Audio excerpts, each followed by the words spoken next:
Shalom, shalom. First, I'd like to give all praises and glory to Yahweh, Ba'ashem, Yahushua, Bahashem, Harakakodash, Shemamav. Double honors to the elders and apostles, gentlemen, and shalom to you, brothers and sisters. That's personally true sincerity. This is the book of Deuteronomy, Deuteronomy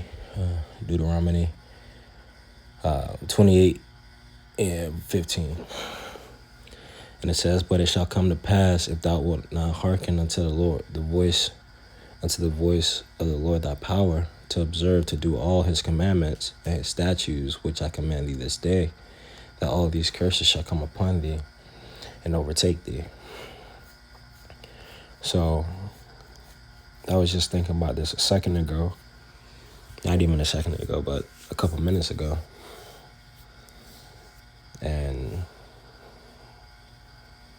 you know, the topic of just the foundation of, like, how most brothers and sisters are brought into the truth. And this, Deuteronomy 28, is one of the main scriptures that people learn. You know, newcomers into the truth learn. Is Deuteronomy 28. And how this foundation of the scripture can take us a long way. Because sometimes we get so deep into the prophecies and what's going on, which is good. But also the newer brothers understanding that the reason why we're in the oppressed state that we're in is because of the curses, because of the neglect that the children of Israel have for the Lord Yahweh Ba'ashem Yahushua. And even still to this day, which is self-apparent and also known, and we can see that. You know, our people are going off daily, following everyone their doctrine, and they even did that back then. And for the newcomers up to the truth, once you start reading the scriptures, you will see. Spoilers, but you'll see how we became this oppressed thing in the world because of the neglect that we had for Yahweh.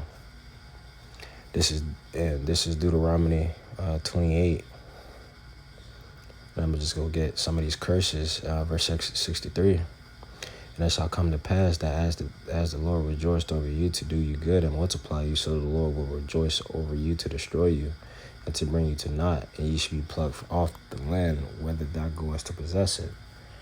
And we see parts of that today as well. So the Lord is gonna, he's still doing this to this day because we're under the curses. But the ones that was chosen, He's gonna protect them. And their way is gonna prosper. But us as a nation, we're not gonna see any of this. He says he's gonna pluck us up. It says, "And the Lord shall scatter thee among all people." And he did that. From the one end of the earth, even unto the other. And we see parts of that through the transatlantic slave trade. With them taking us all over the planet, all over the globe. "And there thou shalt serve other gods." And that's what our people did, man. They served other gods when they went to these strange lands and was denied education because the Lord said that happened. And they forgot their way. And the ones that decided that serving was better than listening to the Lord, they all forgot their first love.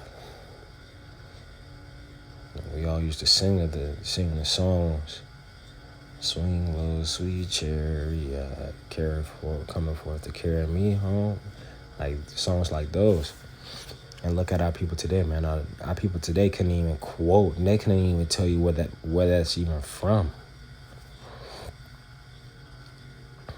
See how far gone we've gone? Which neither thou nor thy fathers have known, even wood and stone. And our people do that still to this day.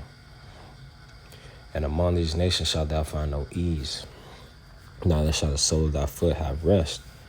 But the Lord shall give thee there a trembling heart and failing of eyes and sorrow of mind. Kind, man. So, and that's all this system is set up, man, for the work. Just work. If you don't work, you don't eat. Which is a valid statement. But the way that Esau set it up, they said systematic things in place to keep us to always work. Look at the Issacharites, and look how they do the Southern Kingdom.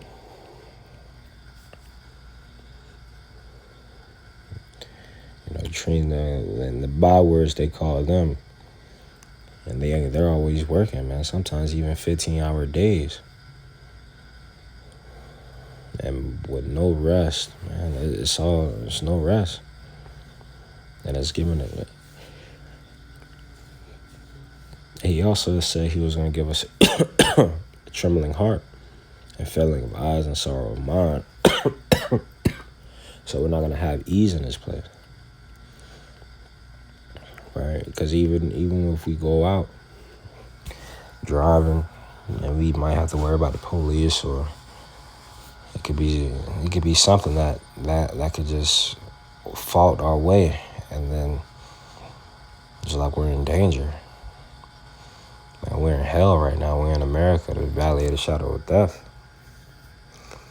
It says, "And thy life shall hang in doubt before thee, and thou shalt fear day and night, and shalt have none assurance of thy life." God, man. And even to this day, because back then, man, it was terrible. It was openly showing the prejudice against Jacob. And then, time and time again, they chose to continue to keep hiding it. And the way that they did it through systematic things. They did it by the war on drugs, by bringing the crack into the neighborhoods and disrupting the families, the Jake families, which killed us as a nation.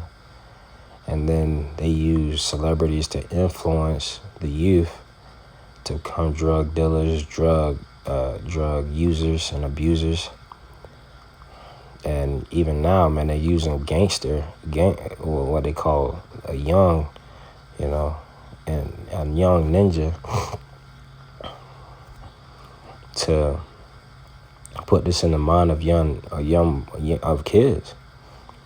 And then you got people in their 20s, the people that graduate high school, and all these, and it's most prevalent, and you see the most of it within the Jake community.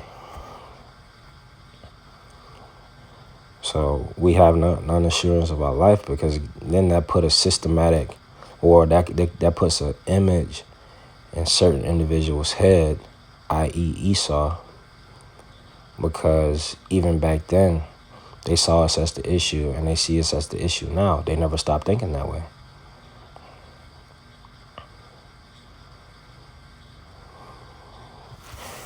So it says, "In the morning thou shalt say, would God it was even, and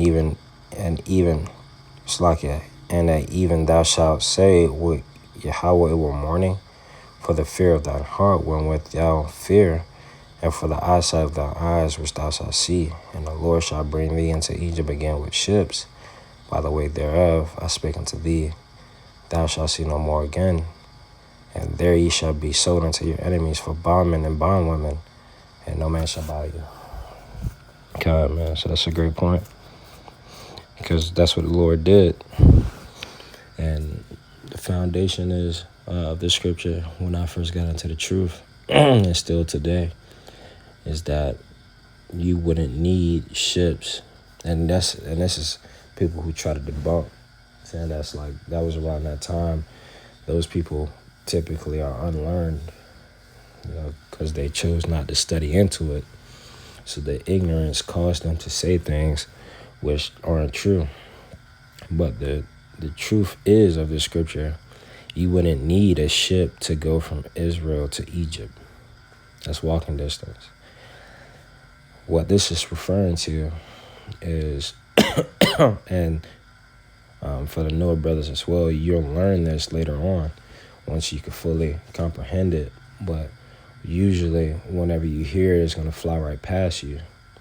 But what this is referring to is when the trans-Saharan and transatlantic slave trade, when they brought us from the western parts of Africa, the continent, where like the whole region, and took us to North America,